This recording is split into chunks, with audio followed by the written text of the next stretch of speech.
ఇటు అసెంబ్లీని ప్రభుత్వం ఏకపక్షంగా నడుపుతోందని అన్నారు కేటీఆర్. సభలో విపక్షానికి అవకాశం ఇవ్వడం లేదని అన్నారు. తెలంగాణ రాష్ట్ర శాసనసభలో ఒక అరాచకమైన ప్రభుత్వాన్ని, ఒక దుర్మార్గమైన ప్రభుత్వాన్ని, ఒక నికృష్టమైన ప్రభుత్వాన్ని ఇవాళ రాష్ట్ర ప్రజలు మొత్తం కూడా గమనిస్తూ ఉన్నారు. 40 రోజులుగా చేయని తప్పుకు, ఏ తప్పు చేయకపోయినా కేవలం తమ భూమి తమకే ఉండాలని కోరుకున్నందుకు తమ భూమిని ప్రభుత్వం గుంజుకుంటుంటే ప్రతిఘటించినందుకు మా భూమి మేము ఇయ్యం అని చెప్పిన పాపానికి ఇవాళ కొడంగల్ నియోజకవర్గంలోని లగచర్ల గ్రామానికి సంబంధించిన గిరిజన రైతులు, దళిత రైతులు, బలహీన వర్గాల రైతులను గత 30 రోజుల పైచిలకు జైల్లో పెట్టిన నికృష్టపు ప్రభుత్వం రేవంత్ రెడ్డి ప్రభుత్వం.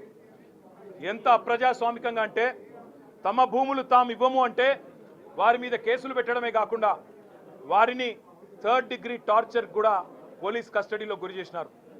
అక్కడ ఉండే ఎస్పీ గారికి వీడియో కాల్ చేసి వాళ్ళని కొడుతుంటే ఆయన అక్కడ తిరుపతి రెడ్డి గారు, ఎస్పీ గారు చూసి ఆనందించేలాగా కరెంటు షాకులు పెట్టి 3rd డిగ్రీ టార్చర్ చేసి వాళ్ళని హింస పెట్టింది రేవంత్ రెడ్డి ప్రభుత్వం.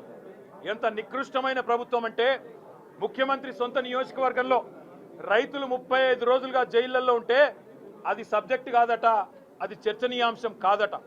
కానీ పర్యాటక రంగానికి సంబంధించి చర్చ పెడతానంటున్న సన్నాసి రేవంత్ రెడ్డిని నేను అడుగుతా ఉన్నా, నీకు మనసుందా? నీకు హృదయం ఉందా? నీ నియోజకవర్గంలో నిన్ను ఓటేసి గెలిపించిన ప్రజలు, నిన్ను ఓటేసి ముఖ్యమంత్రిని చేసిన ప్రజలు జైళ్లలో ఉంటే సిగ్గు లేకుండా పర్యాటక శాఖకు సంబంధించి నేనేదో చేస్తాను, పాలసీ పెడతానంటూ ముందుకొస్తున్నావే, సిగ్గుందా అని అడుగుతా ఉన్నా. అయినా నీ ప్రభుత్వం వచ్చిన తర్వాత 2 రకాల పర్యాటకం కొనసాగుతున్నది. ఒకటేమో ఢిల్లీ పర్యాటకం, ఎక్కే విమానం దిగే విమానం తప్ప ₹1 కూడా వచ్చింది లేదు. సంవత్సర కాలంగా ముఖ్యమంత్రి 30 సార్లు ఢిల్లీ పోయినాడు, మంత్రులు 70 సార్లు పోయినారు.